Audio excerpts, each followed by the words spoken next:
सर्वसाधारणपणे 1500 प्लस या ठिकाणी ठराव शिवसेना पक्षाच्या वतीनं दाखल होतात। मोठा भाऊ, मधला भाऊ, धाकटा भाऊ हे काय नाही, आम्ही सगळी महायुती म्हणून आम्ही ताकदीनं या ठिकाणी एकत्र आहे। काय भरती नाही झाली तर फी परत? होय, अगदी बरोबर ऐकलत। आणि आम्ही फक्त आश्वासन नाही तर हमी देतो। राजर्षी शाहू करिअर प्रबोधिनी, विश्वास, गुणवत्ता आणि निकालांची परंपरा। आजच आपल्या पाल्याचा प्रवेश निश्चित करा। कोल्हापूर जिल्ह्यामध्ये गोकुळची निवडणूक ही एक वेगळी ऐतिहासिक निवडणूक असते। माझ्या अनुभवाप्रमाणे आंबेडकर साहेब, मी सर्वप्रथम अगदी कॉलेज जीवनापासून या गोकुळच्या निवडणुकीमध्ये सातत्यानं सहभाग घ्यायचं। मी मुद्दाम या गोकुळचे शिल्पकार आणि माझे मामा आनंदरावजी पाटील चोळेकर साहेबांना अभिवादन करतो, ज्यांनी हा गोकुळ हा नावारूपाला आणला।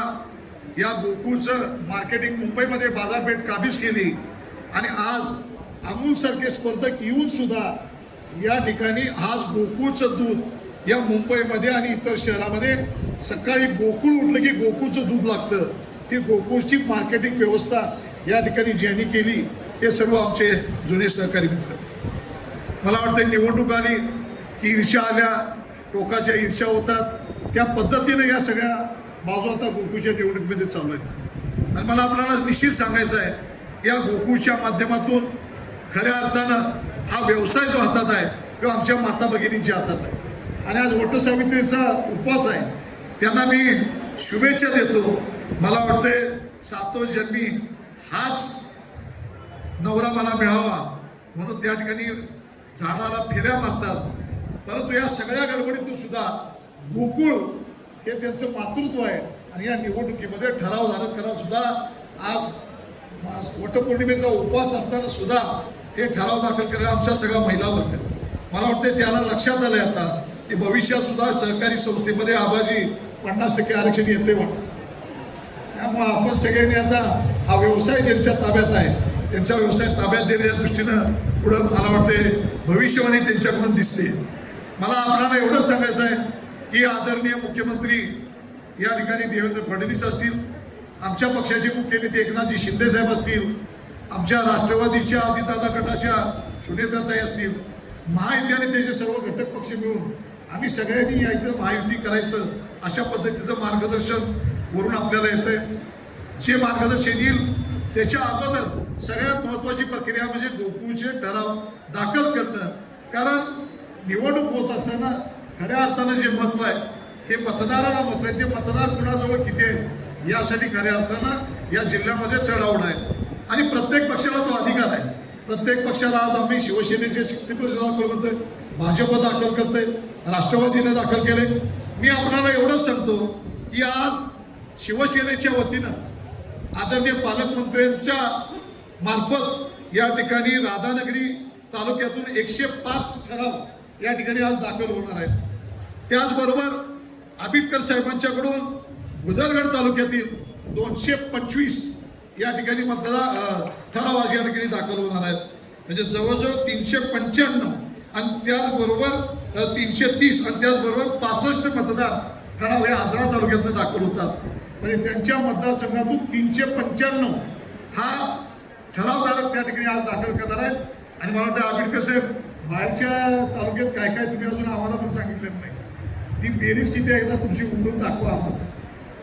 त्याचबरोबर करवीर विधानसभा मतदारसंघातून आमच्या करवीर तालुका, पन्हाळा तालुका आणि गगनबावडा तालुक्यातून चंद्रदीप नरके आम्ही सगळे शिवसैनिक म्हणून या ठिकाणी 171 ठराव आमच्या स्वतःच्या चंद्रदीप नरके गट आणि आम्ही शिवसैनिक गट, त्याचबरोबर आबाजींच्या वतीनं जे जुने या ठिकाणी मला वाटते सगळ्यात जुने प्लेयर आहेत आणि सगळ्यांचे मार्गदर्शक आहेत, त्यांच्या वतीनं करवीर तालुक्यातून 259 ठराव, म्हणजे ही बेरीज 171 अधिक 259 ही करवीर तालुक्यातून चंद्रदीप नरके आणि आबाजींच्या मार्फत होते।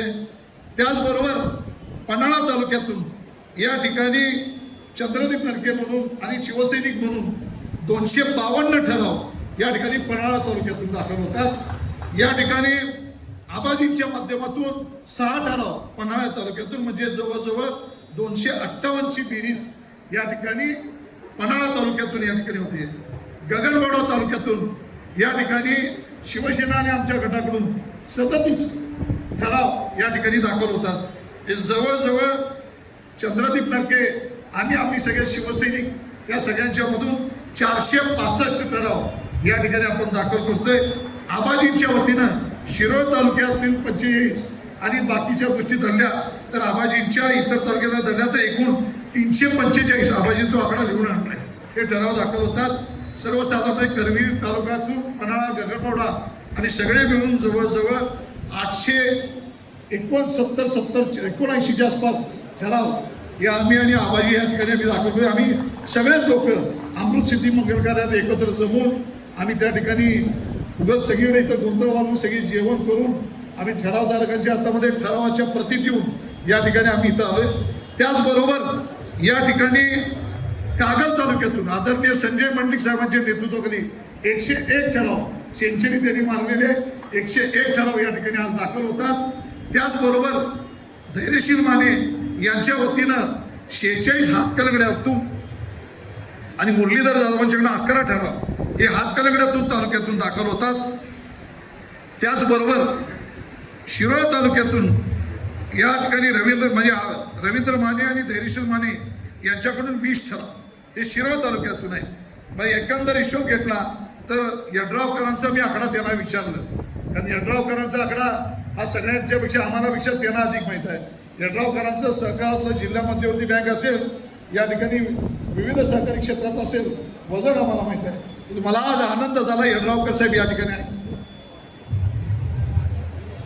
यड्रावकरांच्या वतीनं आज जवळजवळ 150 ते 170 त्यांनी बेरीज त्यांची सांगितली.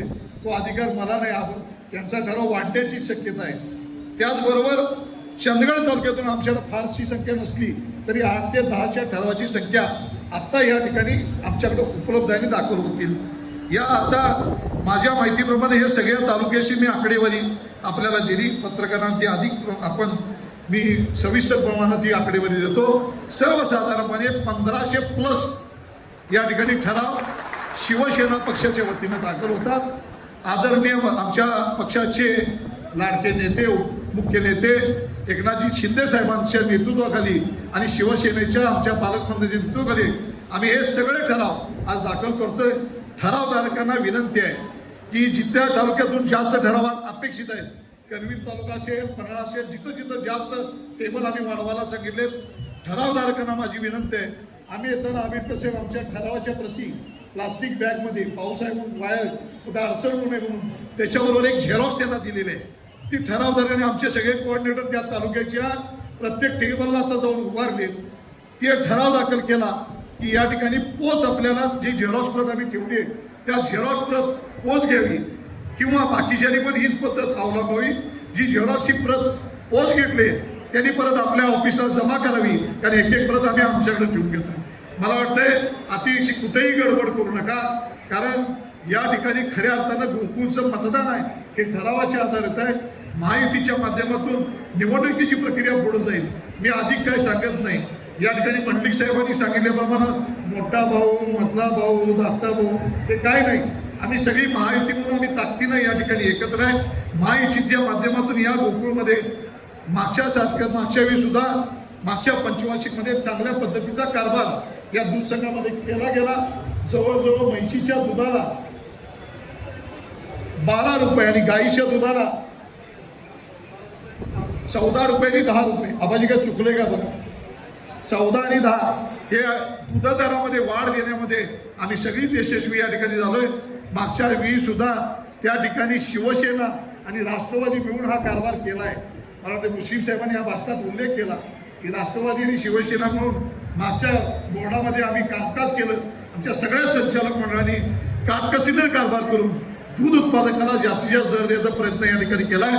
भविष्यामध्ये सुद्धा इथून पुढे अजून निवडणूक लांब आहे, ह्याच्यामध्ये 1500मध्ये ठरावाची बेरीज अधिक होण्याची शक्यता नाकारता येते की अधिकच होतील याची ग्वाही पालकमंत्री साहेब सुद्धा आपल्याला देतील.